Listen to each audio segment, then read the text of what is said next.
Buenos días, ¿cómo estamos? ¿Cómo estamos? ¿Muy bien?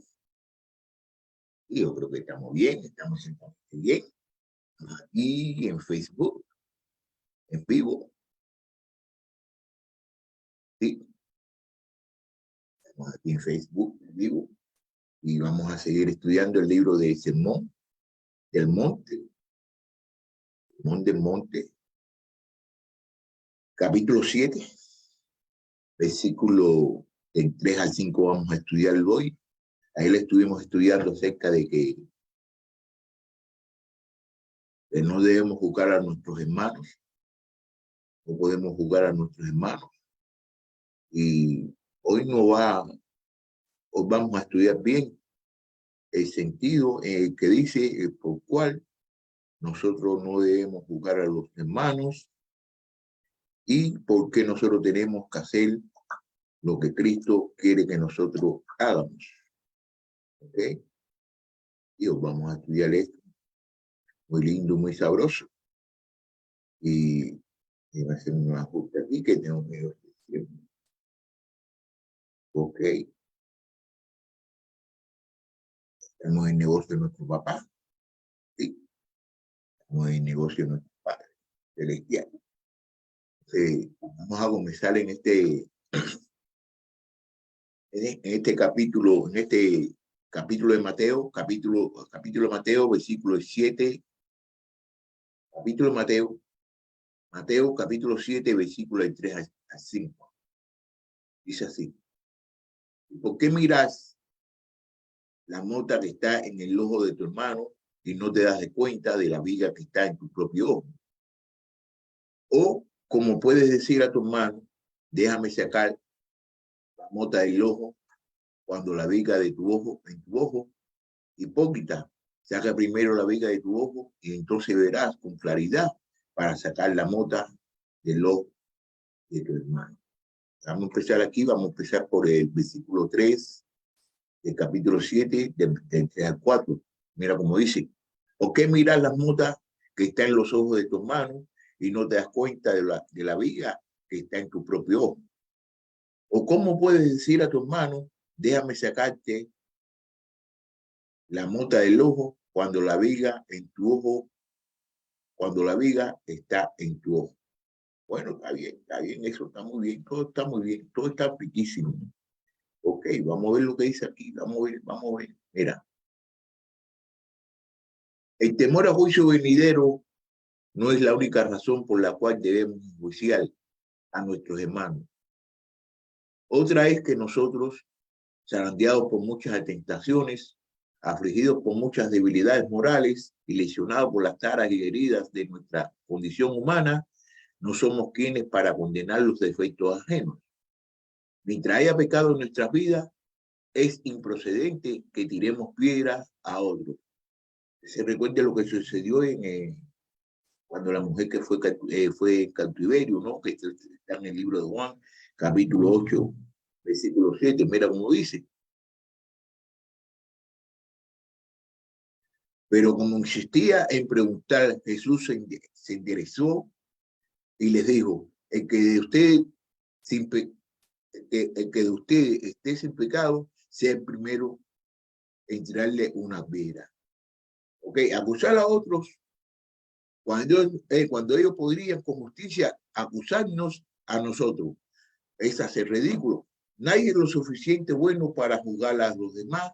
Todos tenemos suficiente responsabilidad solo en tener que corregir nuestra propia vida, como para dedicarnos a rectificar la de los demás.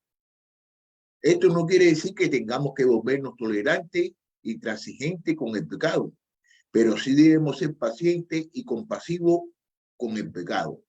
En vez de juiciarle, todo espíritu vengativo, justiciero, condenatorio, crítico o chismoso es improcedente en personas que solo podemos estar de pies en Dios en virtud de la justicia de Cristo, pero, pero nunca a causa de nuestra propia justicia.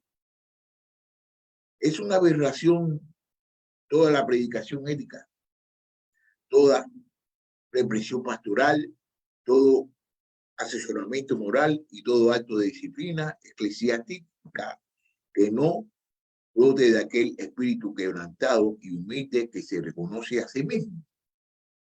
Como maestro, tan débil como el alumno, como médico, tan enfermo como el paciente, y como juez, potencial tan culpable como el delincuente.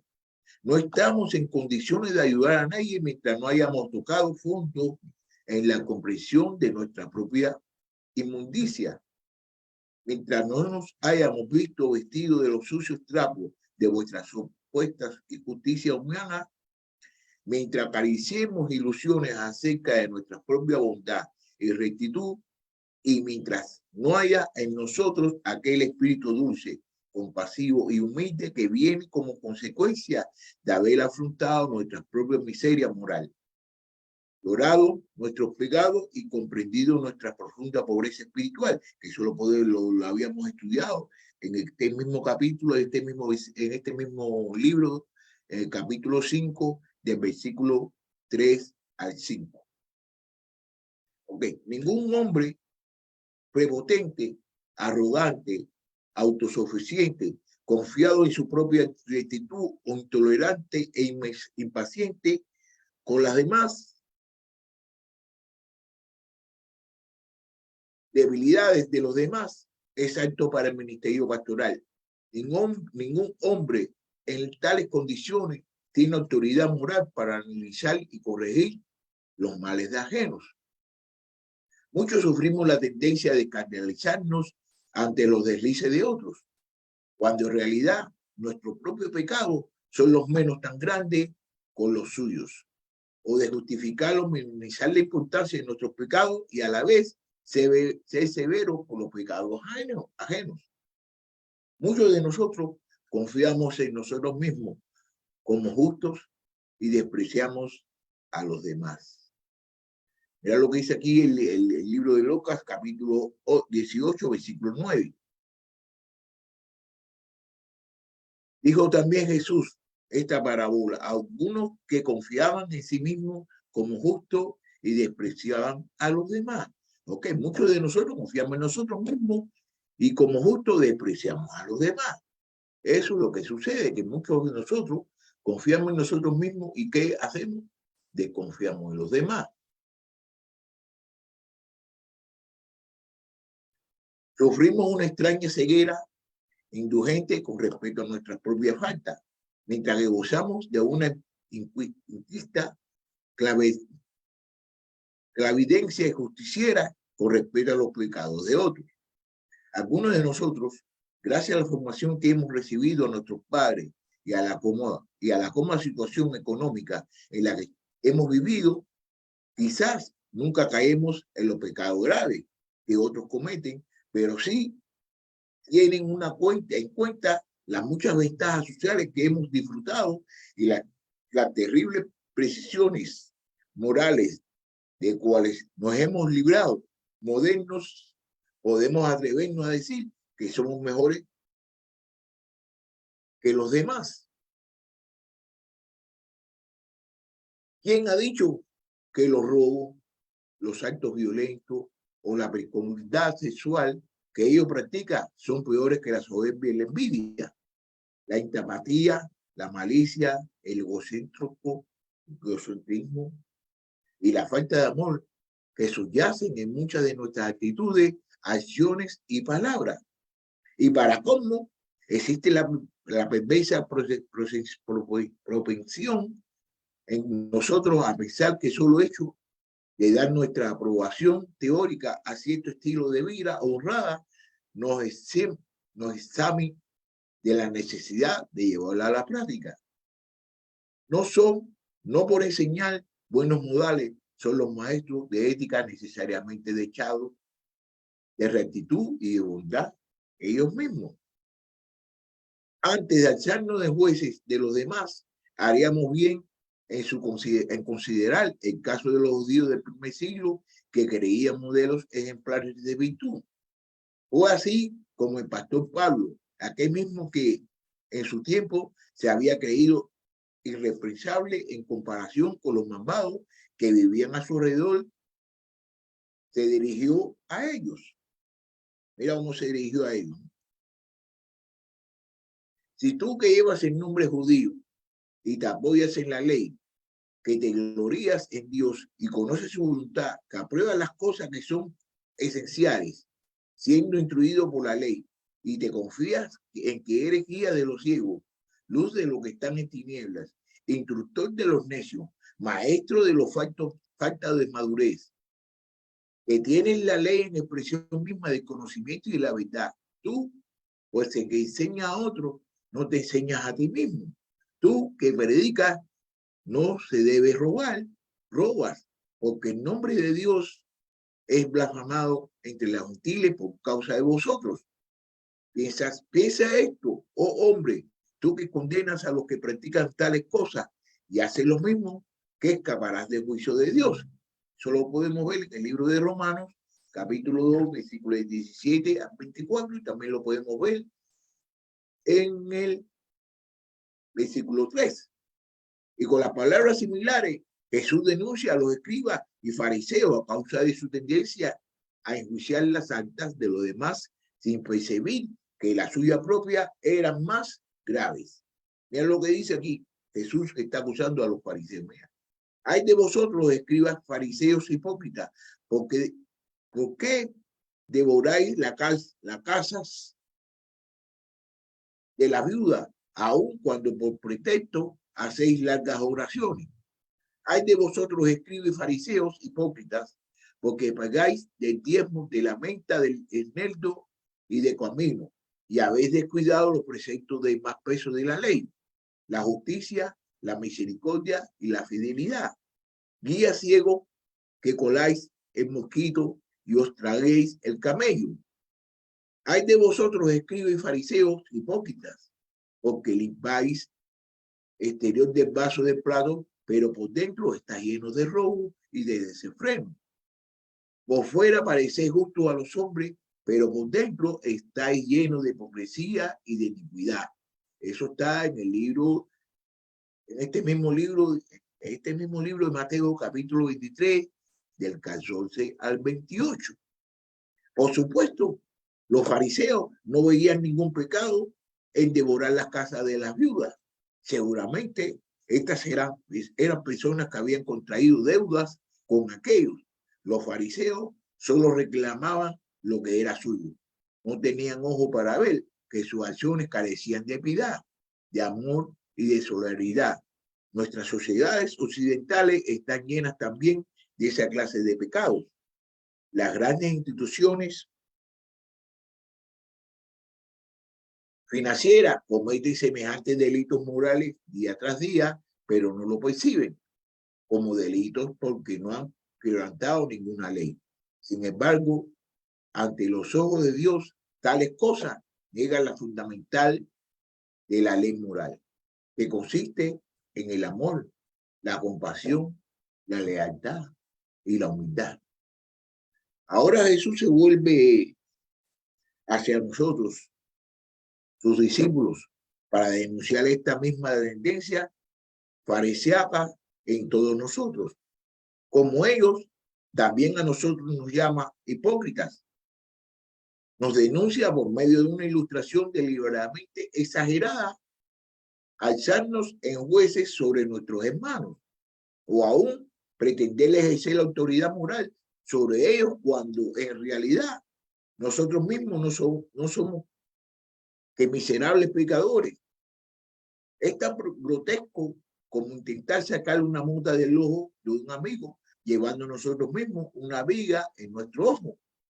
Y especialmente es así cuando la viga en cuestión en nuestro alto concepto de nuestras propias virtudes o cuando logramos cegarnos y crecer en nuestra propia rectitud. Entonces, vuestra ceguera es tan seria que hace que los pecados de nuestros hermanos parezcan faltas pequeñas, meras astillas en comparación. De hecho, Jesús repite la ilustración 2 veces. Si acaso hay diferencia entre ellas, está en la denuncia del versículo 3.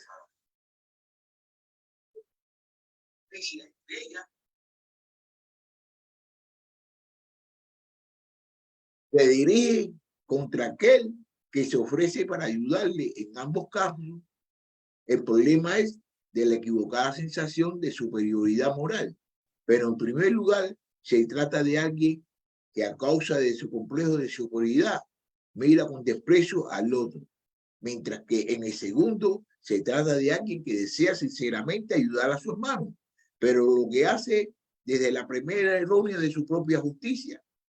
En comparación con la terrible soberbia de justicia, los defectos del hermano, por mucho que los fariseos de este mundo levanten manos horrorizados ante ellos, aparecen solo como motas. Así los escribas y fariseos condenaban a aquellos que no apartaban para Dios el diezmo, aún de las especies más pequeñas, sin ver que ellos mismos descuidaban cosas tan importantes como la lealtad o la misericordia. Y por eso llevaron ante Jesús una mujer adultera sin identificar la lascivia que había en su propio corazón.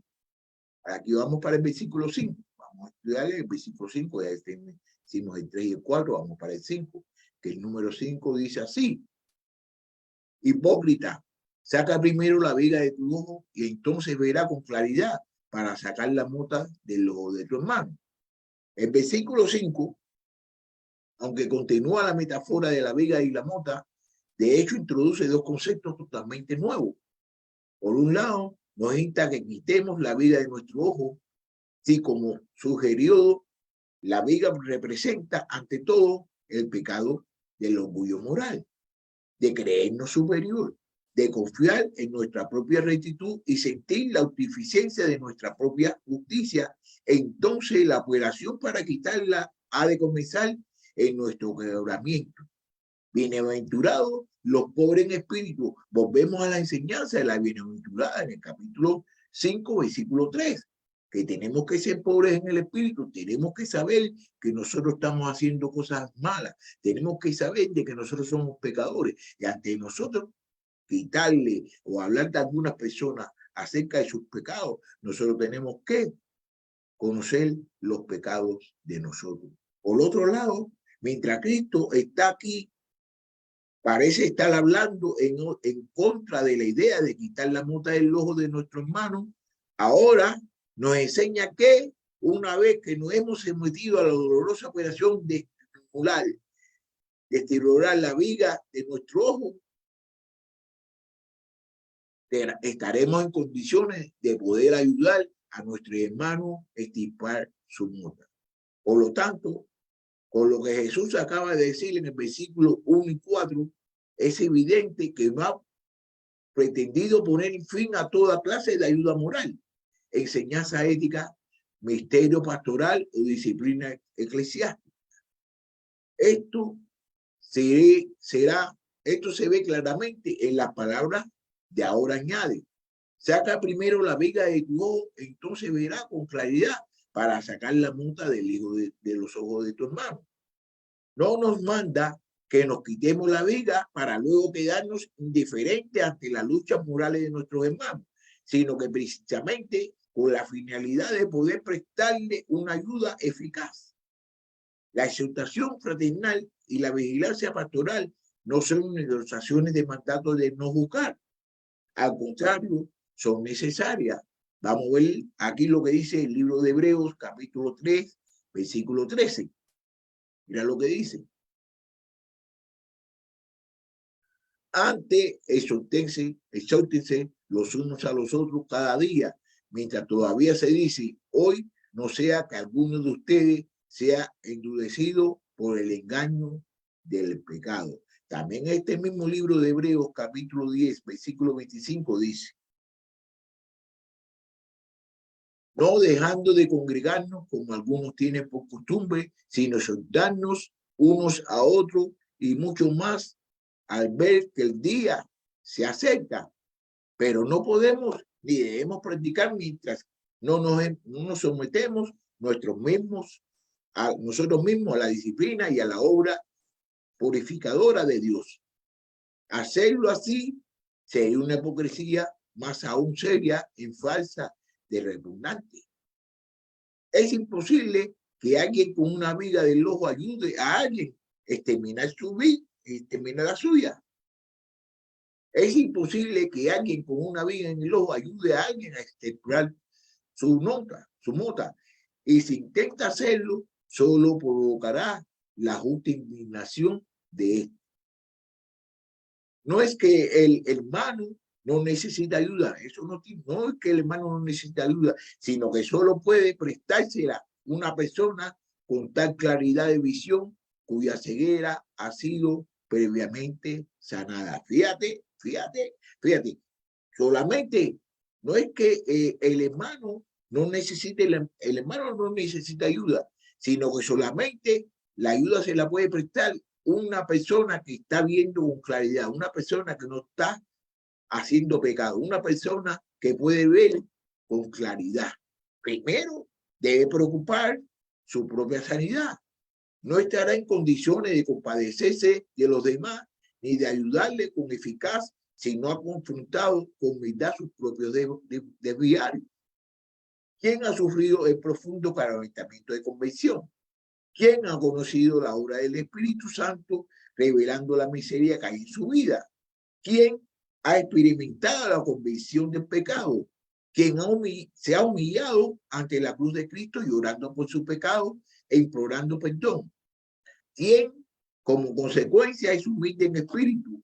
Esas cosas, y solo esa, está en condición de ayudar a su hermano. Lo hará, no debe, no desde pedestal de su propia virtud, sino con toda humildad, sin potencia ni aires de superioridad. Sabrá ponerse al lado de su hermano, no por encima de él, no por encima de él. Tenemos que ponernos al lado de nuestros hermanos, no tratar la manera de estar por arriba de él. Sí, conocemos hermanos que están cometiendo falta, pero nosotros tenemos que ser humildes, nosotros tenemos que ser humildes y quitarnos nuestras faltas para poder nosotros hablarle a las personas que están cometiendo falta. Por lo tanto, no es cuestión de despreciar la importancia de la represión fraternal y la disciplina mutua, pero sí determinar la clase de personas que puede llevarlo a cabo. No permitiremos que un cirujano ciego nos hiciera una delicada intervención ocular. Igualmente, solo tiene el derecho moral de ayudarnos en el camino de la santidad, aquella cuya visión ha sido sanada por Cristo, cuya autosuficiencia moral y espiritual ha sido extirpada y revelada como lo que es una viga monstruosa, y cuya comprensión de su propia enfermedad y sanidad le permite socorrernos en toda humildad y paciencia. Por eso, por lo que la única manera eficaz de corregir errores en los demás es tiernamente, con un espíritu sufrido de mansedumbre y amabilidad. Vamos a ver lo que dice el libro de 2 de Timoteo, capítulo 2, del 24 al 25. Vamos a ver lo que dice. El siervo del Señor no debe ser sencillo, no debe ser rencilloso, sino amable para con todos, alto para enseñar, sufrido. Debe reprender tiernamente a los que se oponen, por si acaso Dios le da el arrepentimiento que conduce al pleno conocimiento de la verdad. Ciertamente hay momentos en los que hemos de hablar de la verdad, aunque duela, pero debemos hacerlo siempre en amor. Mira lo que dice el libro de Efesios, capítulo 4, versículo 15. Mira lo que dice en Efesios. ¿Ok? Más bien, al hablar la verdad en amor, creceremos en todos los aspectos en aquel que es la cabeza, es decir, Cristo. Recordando que el amor es paciente y bondadoso. El amor no es estacioso ni es arrogante. No se gasta, no se irrita, no toma en cuenta mal recibido. Todo lo sufre, todo lo cree, todo lo espera, todo lo soporta. Eso lo podemos ver en el libro de Primera de Corintios, capítulo 13, de versículos 4 y 7. Ok, cualquiera que se eleva en desfacedor de intuitos, sin humildad, sin conocimiento de su propia debilidad y sin un sincero amor hacia el otro, no solo corre el riesgo de ofender a aquellos a quienes pretende ayudar, sino que expone al mismo a tentación. Vamos a ver lo que dice el libro Gálatas, capítulo 6, versículo 1. Vamos a ver lo que dice. Libro Gálatas, capítulo 6. Hermanos, aún si alguien es sorprendido en alguna falta, ustedes que son espirituales, restáurenlo en un espíritu de mansedumbre, mirándote a ti mismo, no sea que tú también seas tentado. Entonces, ¿qué es lo que está diciendo aquí el hermano Pablo aquí en el libro de Gálatas acerca de esto? De que nosotros tenemos que tener cuidado cuando estamos molestando a cualquier hermano, que nosotros tenemos que tener cuidado cuando estamos hablando a cualquier persona de los pecados que están cometiendo, porque muchas veces nosotros estamos cometiendo el mismo pecado y o diferente pecado y estamos juzgando a los hermanos sin razón, porque verdaderamente nosotros no podemos estar juzgando a las personas. El que juzga a todos nosotros va a ser nuestro Salvador y hermano Jesús cuando Él venga. O sea, voy a terminar aquí y espero de que hemos aprendido algo aquí. Siempre se aprende algo, siempre se aprende algo. Y no aprenderlo, sino ponerlo en práctica. Entonces ya mañana vamos a estudiar en este mismo libro y vamos a estudiar que el versículo, ¿cuál versículo vamos a estudiar, Jesús? El versículo que sigue. El versículo que sigue es que vamos a estudiar, pero vamos a ver bien. Vamos a ver bien que vamos a estudiar el versículo 7, el versículo 6 de este libro de Mateo, que estamos en el libro de Mateo, capítulo 7, y vamos a estudiar mañana el versículo 6. Está muy importante, no se lo voy a decir, bueno, sí se lo voy a decir, como dice. Dice, no den los santos a los perros, ni echen sus perlas delante de los cerdos, no sea que la huyen con sus patas y vuelvan y volviéndose los despadecen a ustedes. Bueno, estos versículos han tenido muchas interpretaciones, pero mañana, si usted está interesado, la interpretación que yo le voy a dar, que va a ser acerca de lo que dice la Biblia, vamos a ponernos de acuerdo y vamos a mirar qué nos está enseñando aquí a nosotros, nuestro Salvador, hermano, primo, tío y todo lo que nosotros tenemos en nuestra vida, Jesús Cristo. ¿Ok? Entonces que tengan buen día y ahí nos miramos mañana a la misma hora por el mismo canal. Bye bye, que tengan buen día.